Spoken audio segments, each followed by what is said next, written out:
Good day, everyone. We are your science pre-service teachers, and this is our field study tour journey. In this experience, we move beyond simple observation and began to understand the deeper responsibilities of teaching, how teachers plan, reflect, and continuously improve their practice to support student learning. Throughout this journey, we explore different aspects of teaching, from professional development to classroom management. We realize that teaching is not just about delivering lessons, but also about making intentional decisions that help students truly understand and grow. Field Study 2 showed us the reality of being a teacher. It requires patience, flexibility, and constant reflection. Every action inside the classroom has an impact, which makes teaching both challenging and meaningful at the same time.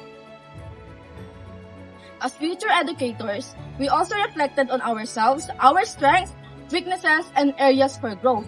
This experience helped us understand that teaching is a continuous process of learning and improvement. In this vlog, we will share our experiences across the 7 modules aligned with the PPST and the lessons that shape our understanding of what it means to be an effective teacher. So join us as we take you deeper into our journey of becoming responsible and reflective educators. Welcome to our Field Study 2 vlog!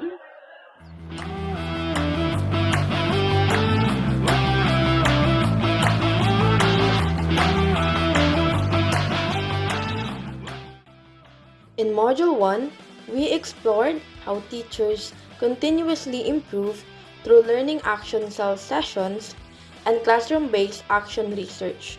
We observed how teachers collaborate to discuss challenges and find solutions based on shared experiences and actual classroom data.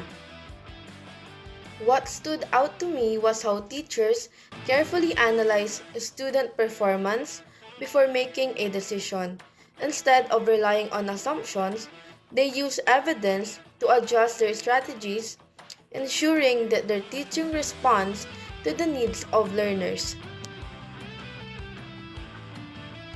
This aligns with PPST Domain 7, which focuses on professional growth.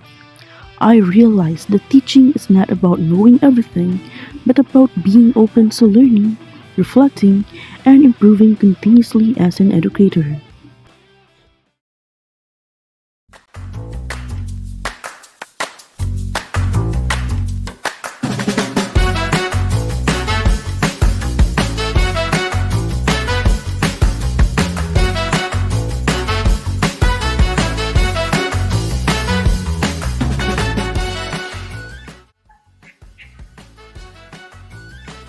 Module 2 focused on how the classroom environment affects student learning.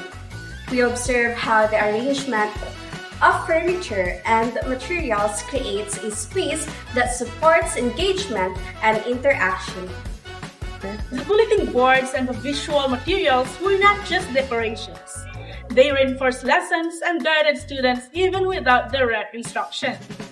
This showed how the environment itself can support the learning.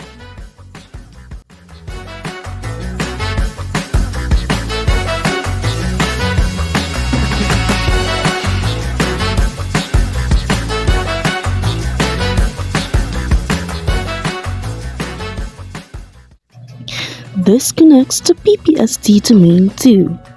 We realized that classroom management is not about strict control, but about creating space where students feel safe, respected, and motivated to participate.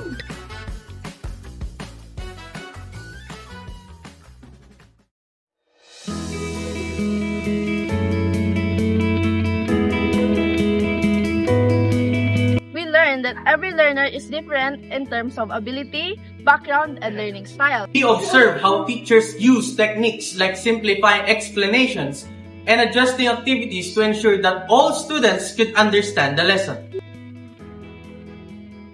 However, we also saw that when instruction is not adjusted, some learners struggle to participate.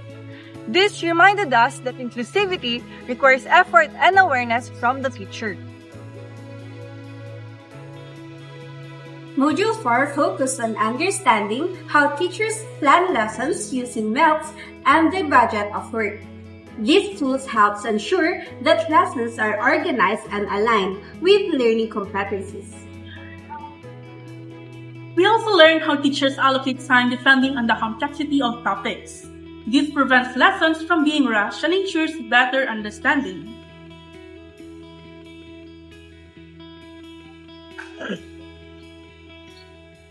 This aligns with PPST Domain 4. I realized that planning is essential because it serves as the foundation for effective teaching and learning.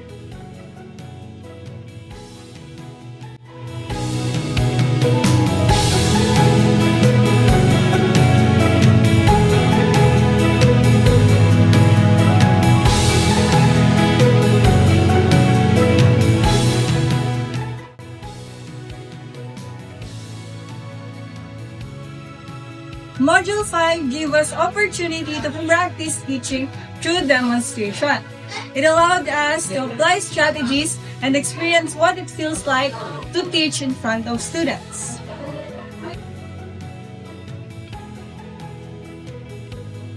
Module 5 gave us the opportunity to practice teaching through demonstration. It allowed us to apply strategies and experience and what it feels like to teach in front of students.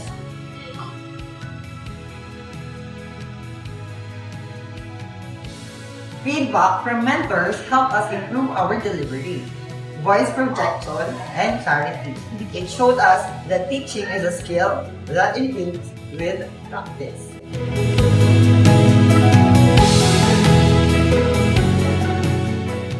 Module 6 focused on assessment and reporting.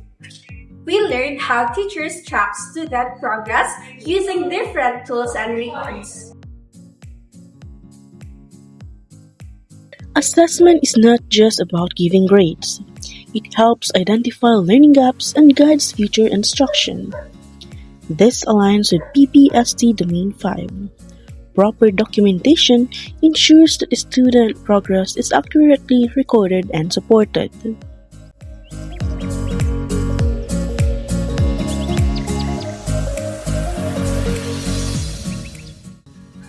Module 7 showed us that teaching extends beyond the classroom. Teachers collaborate with parents and the community to support student learning.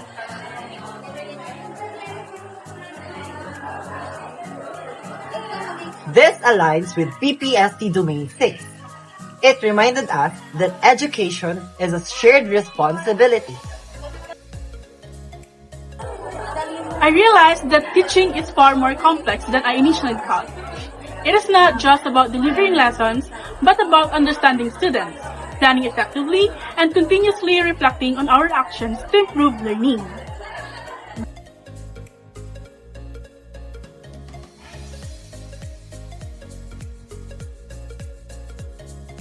This experience showed me that teaching requires patience and dedication.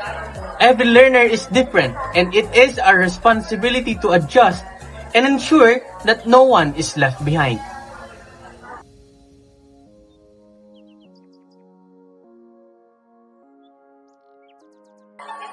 I realized that teaching goes beyond the classroom. Our decisions can influence how students learn and see themselves, which makes our role very important.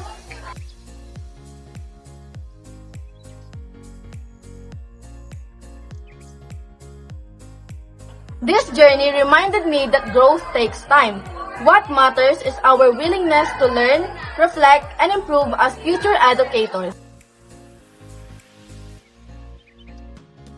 Teaching is not only about academics, but also about shaping values and attitudes that students will carry in their lives. This experience made me appreciate teaching profession more. It may be challenging, but it is meaningful and impactful.